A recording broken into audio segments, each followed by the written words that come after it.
नमस्कार गाइस, मैं doctor Neha Bhanot RKS के यूट्यूब चैनल में आपका स्वागत करती हूँ।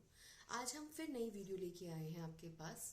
आज का जो टॉपिक है या आज का जो पेपर हम सॉल्व कराने जा रहे हैं वो है एनआईए बीएमएस 2024 का पेपर। ओके गाइस, ये जो पेपर है वो जून जुलाई में सबमिट हुआ था। तो अब हम पेपर शुरू करते हैं। देखिए, ये जो आपको स्लाइड अभी दिख रही है, लेटेस्ट हम लोगों की बहुत ही जल्द एक एमसीक्यूज की बुक आने वाली है, जिसमें पीएचडी के लेवल के, पीजी के लेवल के और बीएमएस के लेवल के एमसीक्यूज होंगे, प्लस कुछ इंपॉर्टेंट टॉपिक के वन वर्ड्स भी होंगे। तो आरकेएस के साथ टच में रहिएगा और बहुत जल्द हम ये बुक लॉन्च करने वाले हैं। पहला क्वेश्चन है, शरीर चिंतयते सर्वदेह मानुष संपदा, ऐसा किसने कहा है? देखिए, ये जो क्वेश्चन है, पहले तो हम लोग को एक इम्पॉर्टेंट चीज़ ध्यान में रखें। हम लोगों को जब भी हम अपनी स्टडी करते हैं, ड्यूरिंग स्टडी कोई भी श्लोक या कहीं कोई भी डिस्कशन किया जाता है तो उसका मीनिंग जान लो। एक बार यदि आप उसका मीनिंग जान लोगे ना, तो आपको आगे क्या बेनिफिट होगा कि कभी बाई चांस कोई श्लोक आता है, अब मुझे याद नहीं है श्लोक कहाँ से लिया गया, चरक सुश्रुत वाग्भट, अरे यार ये तो बहुत डिफिकल्ट पेपर आ गया, छोड़ो छोड़ो यार पेपर बहुत हार्ड है। शांति से उसका मीनिंग समझो। ये कहना चाहता है देव मानुष जितनी भी संपदा है सबको हमारे शरीर की चिंता करनी चाहिए। डेफिनेटली ये शरीर स्थान से लिया गया है। ठीक है गाइस, ये शरीर स्थान की निरुक्ति है और इसका रेफरेंस है चरक शारीर के 8वें चैप्टर का 69वां श्लोक। जाइएगा, प्लस मैंने आपको यहाँ पे लगा भी दूंगी ये श्लोक। तो इसका आंसर क्या जाएगा? चरक। नेक्स्ट क्वेश्चन पे आते हैं, किस आचार्य ने वपावहनन को प्रत्यंग कहा है? ये क्वेश्चन थोड़ा कहते हैं ना कॉन्ट्रोवर्शियल है। यहाँ पे प्रत्यंग वर्ड नहीं आएगा, प्रत्यंग की जगह यहाँ पे आएगा कोष्टांग। क्या आएगा गाइस? प्रत्यंग की जगह यहाँ पे आएगा कोष्टांग। यानी कि मैं अगर आपसे पूछूं किस आचार्य ने कोष्टांग का है, क्योंकि वपावहनम का आचार्य सुश्रुत ने तो वर्णन ही नहीं किया, आचार्य चरक ने अगर वपावहनम का वर्णन किया है तो वो 15 जो कोष्टांग बताए हैं आचार्य चरक ने उसमें किया है। तो यानी कि अगर ये क्वेश्चन मैं ऐसे पूछूं कि किस आचार्य ने वपावहनम को कोष्टांग में अंकित किया है या कोष्टांग में वर्णित किया है, तो आएगा आचार्य चरक। कब मैं पूछूं? जब मैं कोष्टांग पूछती हूँ, प्रत्यंग से रिलेटेड ये क्वेश्चन नहीं है। नेक्स्ट क्वेश्चन पे आते हैं, आचार्य सुश्रुत ने जीवा से संबंधित कितनी कूर्चा बताई है? ओके, इसको समझाने से पहले, इस क्वेश्चन को सॉल्व कराने से पहले मैं आपको कूर्चा बताती हूँ। गाइस, कूर्चा कितने होते हैं? कूर्चा होते हैं 6। कैसी बटी हुई होती है? 2 हस्त में, 2 पैर में, और एक होती है हमारी कूर्चा कहाँ होती है गाइस? ग्रीवा में, और एक होती है मेड़ में। ठीक है, तो इस प्रकार कूर्चा का विभाजन किया है। अरे बॉस, यहाँ पे तो कहीं पे भी जीवा का वर्णन नहीं है। ठहरिए, ये जो जीवा वाली कूर्चा, ये जो ग्रीवा वाली कूर्चा होती है वो जीवा से अटैच होती है। अगर इस तरीके से हम पूछें तो इसका आंसर जाएगा 1। ठीक है, अब यही चीज मैं अगर आपको बताऊं कि सेवनियां कितनी होती हैं गाइस? सेवनियां होती हैं 7, और इन 7 सेवनियों का जो डिवीजन किया हुआ होता है वो 5 तो होती है सर पे, ठीक है, 1 जीवा पे और 1 मेड़ पे होती है। ठीक है, तो ये क्वेश्चन पूछा किस तरीके से था कि ग्रीवा से अटैचमेंट यानी कि जीवा के पास वाली कौन सी है? 1 है। ये इस तरीके से सही हो सकता है। अगर ये क्वेश्चन चेंज होता है कि सेवनी जीवा में कितनी होती है, तब भी इसका आंसर 1 जाता है। ओके, नेक्स्ट क्वेश्चन पे आते हैं, तत्र हस्तपाद गता नाम डैश अग्र प्रहोह, उक्त श्लोक को पूर्ण कीजिए। गाइस, इसका रेफरेंस आपको मिलेगा कंडरा। आचार्य सुश्रुत ने कंडराएं कितने बताई हैं? 16। ठीक है, इन 16 कंडराओं में उन्होंने 4-4 का डिवीजन किया है। उन्होंने कैसे डिवीजन किया है? उन्होंने कहा 4 तो हस्त पे, 4 पाद पे, 4 ग्रीवा पे और 4 पृष्ठ पे। ठीक है, अब ये जो कंडराएं जब आगे जाके एक जगह मिलती हैं वो अग्र प्ररोह कहलाते हैं। ठीक है, जब शाखाओं की, चाहे वो हस्त या पैर की कंडराएं आगे आके मिलती है ना, तत्र हस्त पद गदा नाम नख, यहाँ पे आएगा नक्र अग्र प्रहो, वो अग्र प्रहो नख के रूप में माने जाएंगे। ठीक है, बाकी जो है जैसे बिंब है या बाकी ऑप्शन तो इसमें नहीं आएंगे, नख इसका आंसर सही जाएगा। बाकी इस श्लोक को आप पढ़ लीजिएगा, इसका रेफरेंस रहेगा गाइस शुश्रूषारी के 5वें चैप्टर का 11वां श्लोक। वेरी इंपॉर्टेंट है। सोच रहे हैं आप कितने डीप से आ गया। नेक्स्ट, शारंगर संहिता में शरीर से संबंधित खंड कौन सा है? शारंगर संहिता के 3 खंड हैं, ठीक है, पूर्व, मध्यम और उत्तम खंड। जो पूर्व खंड होता है उसमें शरीर से संबंधित आया है। पहला ऑप्शन सही। सेफेलिक का अर्थ क्या होता है? देखिए, सेफेलिक एक ग्रीक वर्ड है जिसका मीनिंग जो लिया गया था वो मीनिंग लिया गया था केफेलिकोस, ठीक है, क्या? केफेलिकोस। मैं लिख रही हूँ यहाँ पे, इसका मीनिंग होता है हेड। यहाँ पे मैं एक बेबी की पोजीशन भी लगा रही हूँ जो आप एम्ब्रियोलॉजी में पढ़ोगे, इसको कहते हैं सेफेलिक पोजीशन। इसका मतलब होता है टूवर्ड हेड, हेड की तरफ, ठीक है। तो सेफेलिक का अर्थ हुआ टूवर्ड हेड, सिर की ओर, ठीक है। यहाँ पे मैंने ब्रिज पोजीशन या ट्रांसफर पोजीशन भी लगाई है, ये आप आगे वाली क्लासेस में पढ़ोगे। बीएमएस फर्स्ट ईयर में आपको इतना पता होना चाहिए what is the meaning of cephalic, ठीक है। एक्टोडर्मल कोशिका डैश प्रकार की होती है, कौन से टाइप की सेल होती है? गाइस इसमें आएगा कॉलम्नर सेल, बी। देखो क्या होता है, प्राइमरी एक्टोडर्म जो होती है वो consist of tall columnar cell before further differentiation, ठीक है। नेक्स्ट आते हैं, तदस्तद अद प्रतिहतम वर्ष आगतम परम च उपचीयमानम इत्याभिधीयते। Very interesting question. जब आप इस क्वेश्चन को पढ़ोगे, मैंने अभी आपको फर्स्ट क्वेश्चन में यही बताया था, आपको मीनिंग पता होना चाहिए। गाइस यहाँ पे ये जो श्लोक आया है किसके उदाहरण यानी कि किसके लिए कहा गया है? ये अपरा के लिए कहा गया है। किसके लिए कहा गया है? इसका रेफरेंस और श्लोक मैं पूरा आपको यहाँ पे मेंशन कर रही हूँ, इसको आप जाके बिल्कुल ध्यान से देखिएगा, ठीक है। नेक्स्ट क्वेश्चन पे आते हैं, शोणित कफ प्रसादज डैश के लिए कहा गया है? बेटा शोणित कफ प्रसाद जो है वो हृदय के लिए कहा गया है। किसके लिए? हृदय। आचार्य सुश्रुत ने जहाँ पे भी हृदय और इन सब का वर्णन कर रहे हैं वहाँ पे उन्होंने फुफ्फुस के लिए भी कहा है, इसका स्थान मैं बाईं तरफ रख रहा हूँ, दाईं तरफ रख रहा हूँ, लीवर का स्थान मैं किस तरफ रख रहा हूँ। तो वेरी इंपॉर्टेंट पॉइंट। आपसे इवन बीएमएस में क्या, पीजी में भी ये क्वेश्चन पूछा जाता है कि इसकी उत्पत्ति कैसे हो रही है, ये अंग कैसे बन रहा है।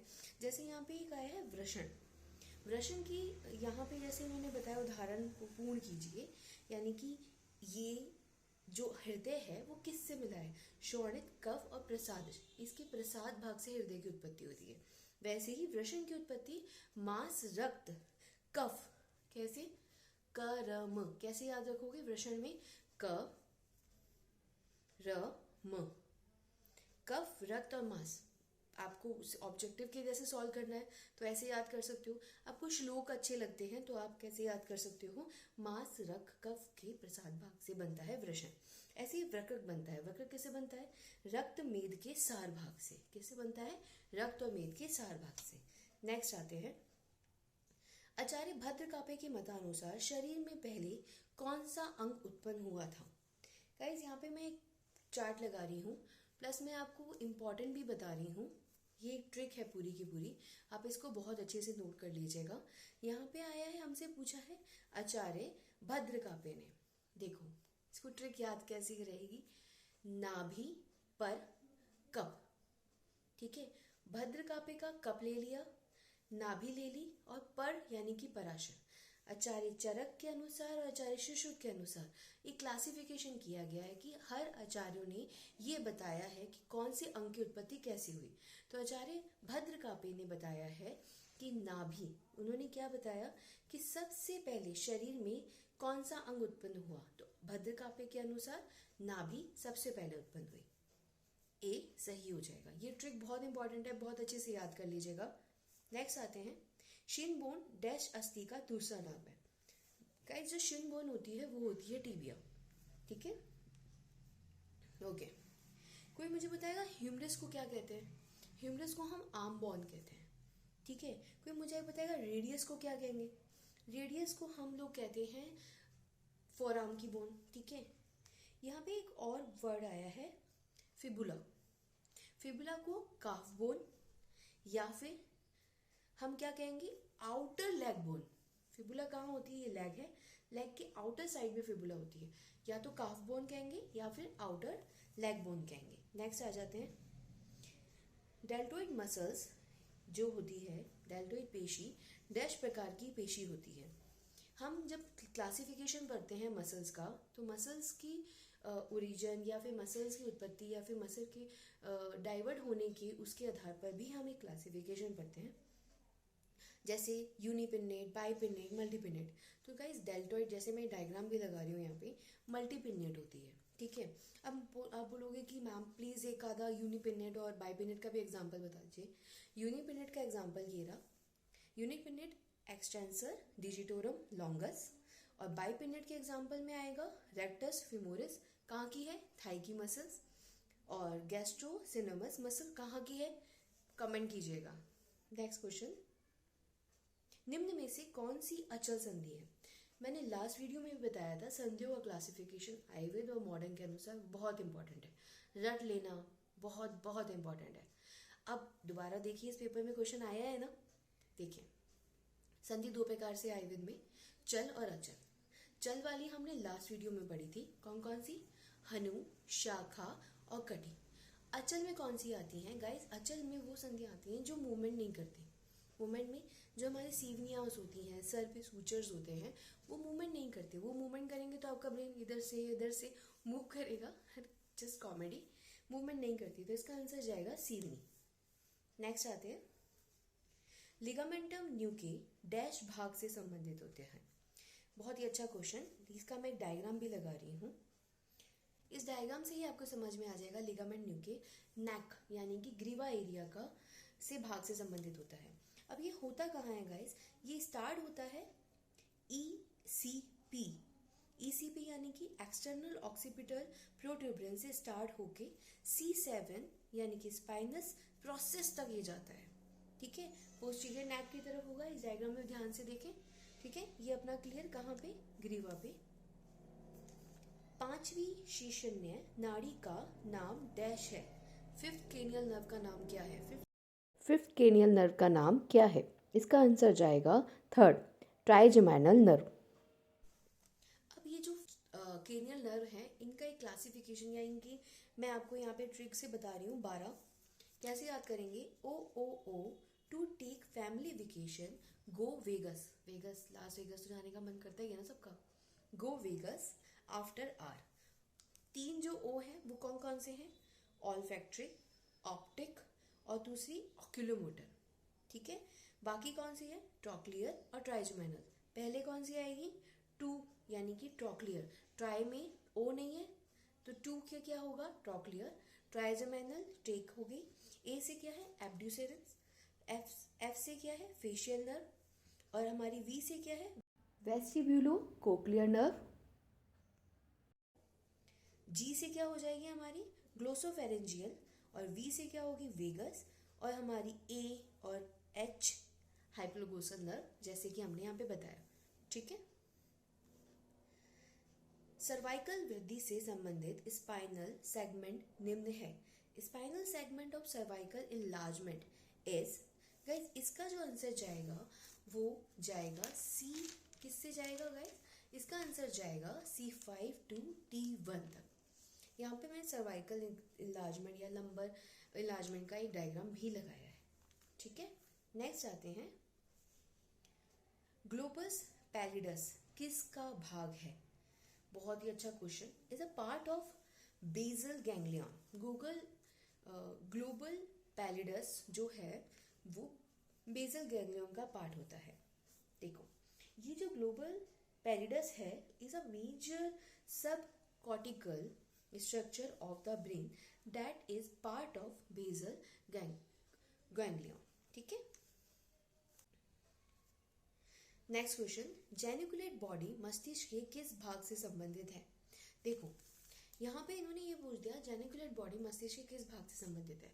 पहले हम ये जानते हैं जेनिकुलेट बॉडी दो पार्ट में होती है। कैसे जेनिकुलेट बॉडी का, एक तो होता है लेटरल जेनिकुलेट बॉडी या फिर हम बोल देंगे इसको न्यूक्लियस, दूसरा होता है मीडियल जेनिकुलेट न्यूक्लियस। जो लेटरल वाला होता है वो विजुअल इंफॉर्मेशन का काम करता है या पाथवे का काम करता है, और जो मीडियल होता है वो ऑडिटरी का सिस्टम या उसका पाथवे का काम करता है। ठीक है, अगर इसका मुझसे आंसर पूछा जाए तो मैं यहाँ पे आंसर विजुअल टिक कर सकती हूँ, लेकिन ये ऑथेंटिक क्वेश्चन तब होगा जब या तो लेटरल या मीडियल के लिए पूछा जाएगा। ठीक है, और तब उसके अनुसार हम आंसर लगाएंगे। जब लेटरल है यानी कि क्या है, विजुअल, और जो मीडियल है यानी कि क्या है, ऑडिटरी सिस्टम। नेक्स्ट आते हैं, 20 वर्ष से कम आयु में थाइमस ग्रंथि की अधिकतम चौड़ाई कितनी मिलती है? राइट, इसका आंसर जाएगा 20 mm। ठीक है, 3F हार्मोन क्या है? ये F जो है हमने लाइफ में जरूर फेस किए हैं। Fight, flight and fright. 3F हम लोगों को लाइफ में जरूर आए। जब कभी फाइट हो जाएगी तो हमारा एड्रिनल रश हो जाएगा। ओह, मैंने तो हार्मोन का नाम ले लिया, तो इसका आंसर जाएगा एड्रेनलिन हार्मोन। ठीक है, ये कंप्लीट होता है गाइस हमारा पार्ट ए। कोई भी डाउट हो, कोई कमी लगती है, आप मुझे कमेंट कीजिएगा। हम लोग पूरी कोशिश करेंगे आप तक बेस्ट से बेस्ट प्रयास ला सके। Thank you for joining RKS Ayurveda yoga. हमारे साथ रहें और अपना विकास करें। धन्यवाद।